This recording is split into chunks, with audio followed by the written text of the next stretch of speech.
গল্পকথন by Kallol chapter 2 তে আমাদের আজকের নিবেদন হুমায়ুন আহমেদের লেখা তুচ্ছ।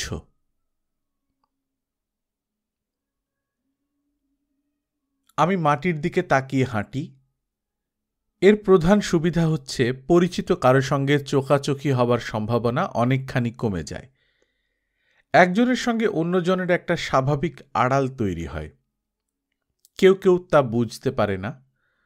ভদ্রতা দেখাবার জন্য এগিয়ে এসে বলেন, আসসালামু আলাইকুম, ভালো আছেন? এসব ক্ষেত্রে আমি প্রশ্নকর্তার মুখের দিকে না তাকিয়েই অল্প একটু হেসে বলি, ভালো।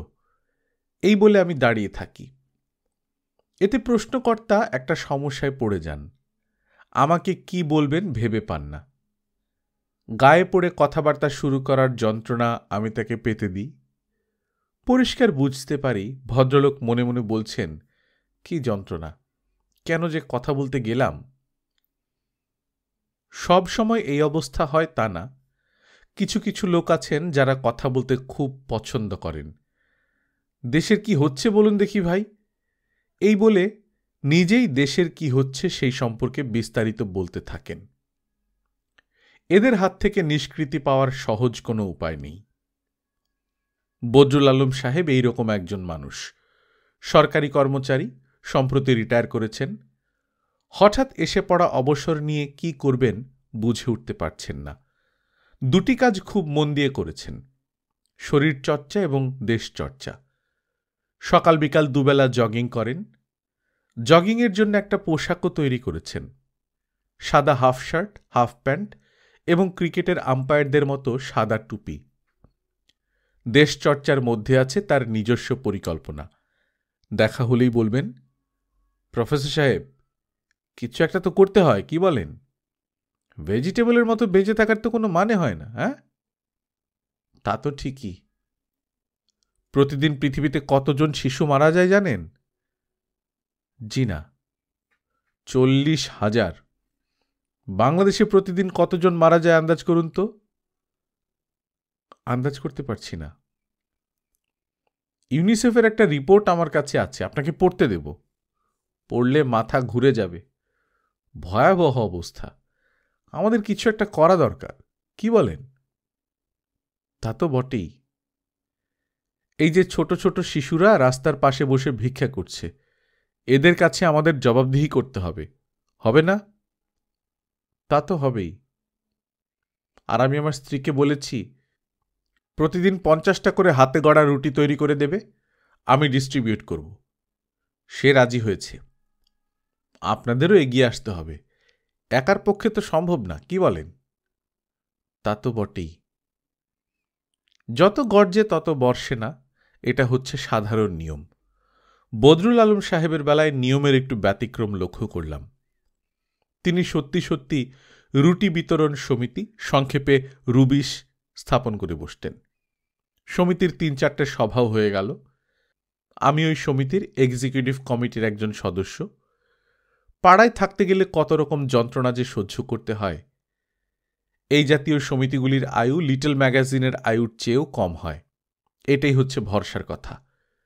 2-1 দিন রুটি বিলিয়েই সবার উৎসাহ মরে যাবে, এটা স্বতঃসিদ্ধভাবে ধরে নেওয়া যায়।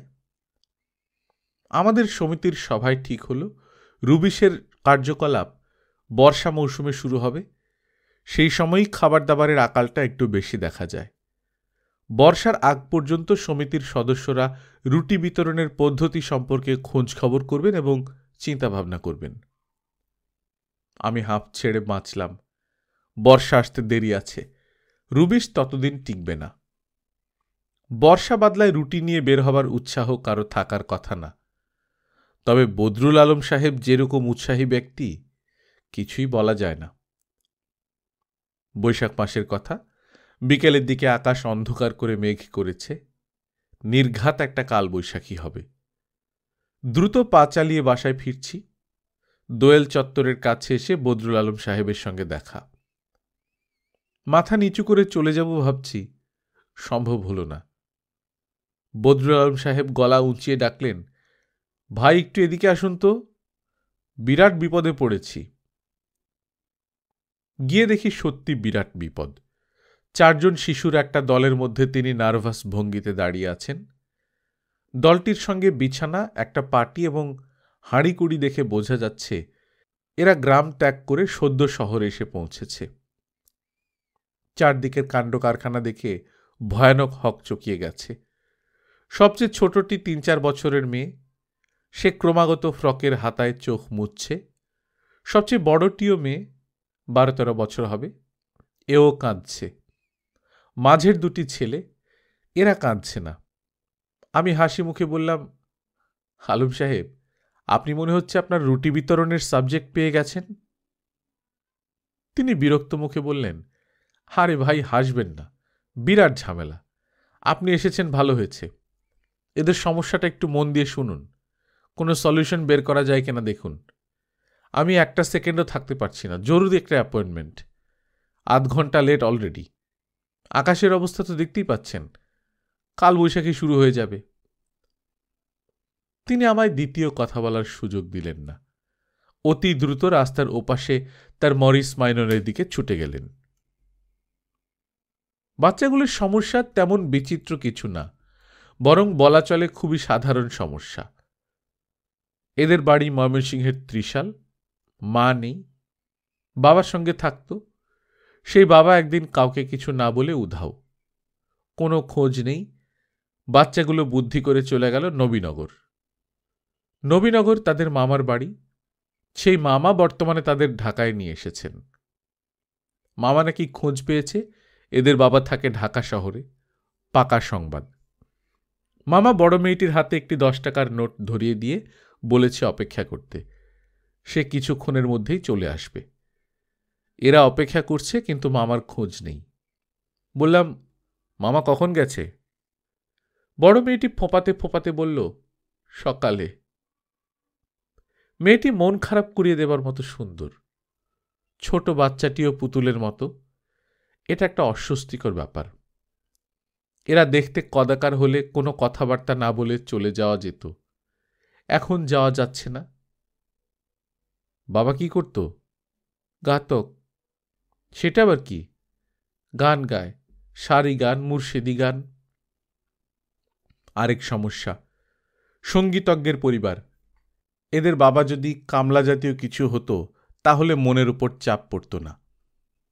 বাচ্চাগুলি এখনো বুঝতে পারছে না মামা নামের মানুষটি এদের ফেলে পালিয়েছে, এখনো আশা করে আছে। আমি বললাম, তোমরা খেয়েছ কিছু? বড় মেয়েটি ফোঁপাতে ফোঁপাতে জানালো, ৩ টাকার বাদাম কিনে সবাই মিলে খেয়েছে। হাতে এখনো ৭ টাকা আছে। আমি পকেট থেকে ১০টা টাকা বের করে বললাম, নাও রাখো। বড় মেয়েটা অবাক হয়ে তাকিয়ে রইল। ভিক্ষা নিয়ে তার হয়তো অভ্যাস নেই। বিপদের উপর বিপদ, ছেলে দুটিও কাঁদতে শুরু করেছে। বড় মেয়েটি একজনকে কোলে তুলে নিয়েছে, অন্য ছেলেটি বোনের ফ্রক ধরে আছে। খুবই অস্বস্তিকর অবস্থা। আমি শুকনো গলায় কিছু কথাবার্তা চালাবার চেষ্টা করলাম, যেমন নাম কি, স্কুলে পড়ে কিনা, তারাও বাবার মতো গান জানে কিনা, এইসব। কোনো আলাপই বেশি দূর আগায় না। এরা হা করে চেয়ে থাকে এবং ক্রমাগতই চোখ মুছে। ছোট বাচ্চাটি কেঁদেই অস্থির। একবার ইচ্ছে করল মাথায় হাত বুলিয়ে একটু আদর করি।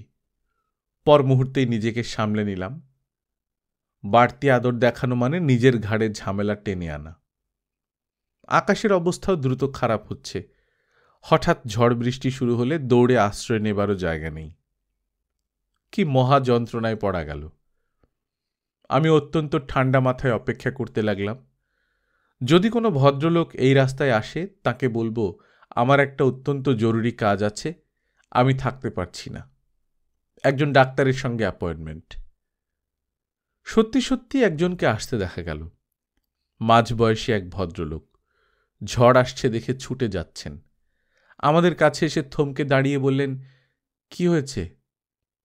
আমি করুণ গলায় বললাম, ওদের একটা সমস্যা হয়েছে, একটু কাইন্ডলি শুনুন। এই, তোমরা ওনাকে বলো তো ব্যাপারটা কি। আমি আর দাঁড়ালাম না, লম্বা পা ফেলতে শুরু করলাম। বড় মেয়েটি খুবই অবাক হয়ে আমার দিকে তাকিয়ে আছে। এতে অবাক হবার কি আছে কে জানে, মানুষের কাজ থাকবে না। বদরুল আলম সাহেবের সঙ্গে পরদিন দেখা। বাজার করে ফিরছেন। আমাকে দেখে হাসি মুখে বললেন, কি ভালো? আমিও হাসি মুখে বললাম, জি ভালো। ইলিশ মাছ আজ খুব সস্তা যাচ্ছে। 50 টাকায় যে জিনিস কিনে এনেছি অন্যদিন তার দাম পড়তো 100। এই দেখেন সাইজ। তিনি ইলিশ মাছ বের করে দেখালেন, বিশাল সাইজ। সিঁড়ি দিয়ে উঠতে উঠতে বদরুল আলম সাহেব বললেন, রুবিশের কাজকর্ম তো শুরু করা উচিত। বর্ষা তো এসেই গেল, তাই না? হ্যাঁ, এই বছর বর্ষা আগে ভাগে নামবে। এই বছরেও ফ্লাড হলে তো সর্বনাশ, আর ফ্লাডের ব্যাপারটাও কনসিডারেশন রাখতে হবে। আর কোনো কথা হলো না। তিনি ওই বাচ্চাগুলোর কথা কিছুই জিজ্ঞেস করলেন না। আমিও কিছু বললাম না, যেন ওই জাতীয় কোনো ঘটনা আমাদের জীবনে ঘটেনি। আর ঘটলেও সেটা খুব তুচ্ছ ব্যাপার। তুচ্ছ কিছু নিয়ে মাথা ঘামাবার সময় আমাদের কোথায়? গল্পকথন বাই কল্লোল চ্যাপ্টার 2তে আপনারা শুনছিলেন হুমায়ুন আহমেদের লেখা তুচ্ছ। আমরা নিয়মিত গল্প পাঠ করে শোনাচ্ছি। আপনারা যারা প্রথমবারের মতো শুনছেন কাইন্ডলি সাবস্ক্রাইব করে নেবেন। এই গল্পটি ছাড়াও হুমায়ুন আহমেদের লেখা আরও এখন পর্যন্ত 56টি গল্প আমাদের এই চ্যানেলে পড়া আছে। আপনারা স্ক্রিনে দেখতে পাচ্ছেন নিশ্চয়ই, সেটার প্লেলিস্টের লিঙ্কটা। সেই প্লেলিস্টে গিয়ে আপনারা হুমায়ুন আহমেদের গল্পগুলো শুনতে পারেন। নিজে ভালো থাকবেন, আশপাশের লোকজনকে ভালো রাখবেন। টাটা।